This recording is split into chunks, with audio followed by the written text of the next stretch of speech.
Sky News political editor Beth Rigby has sparked a bias row after sharing her new interview with Reform UK leader Nigel Farage. In the interview, the pair clashed as Rigby quizzed him on why he claimed he owned a house in his constituency Clacton, before admitting he hadn't, but his partner had bought it with no contribution from him, making him not liable for the stamp duty.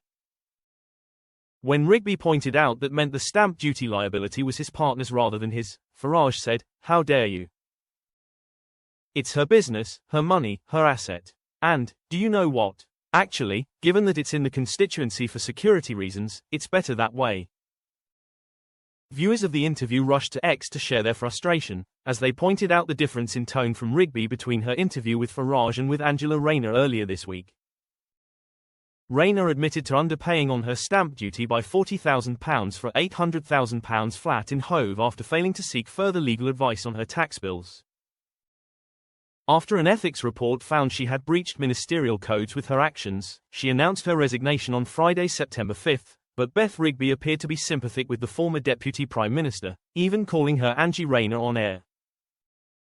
She said about Rayner on her Sky News column, "Ms. Rayner's departure from his government is a huge loss.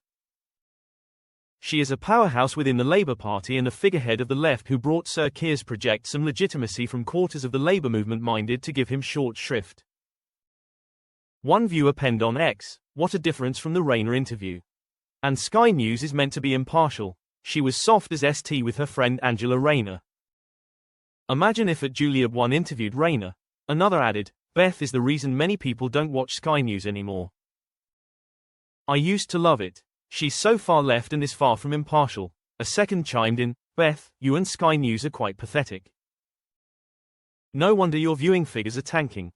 A third wrote, "Beth Rigby, are you on the Labour payroll? Cuddling up to Rayner then trying to kick Nigel where it hurts. Sky News, you should sack this woman." A fourth chimed in, "No one takes you seriously anymore, Beth. Sky News have a strange spin on things these days." But a fifth said, "I'm shocked. Sky News actually reporting and not just glazing Farage like usual. So his speech was made up bull copy again then. He wants stew the boats and will blame the Commons for stopping his legislation passing, likely because it'll be bullshit and they won't have a choice."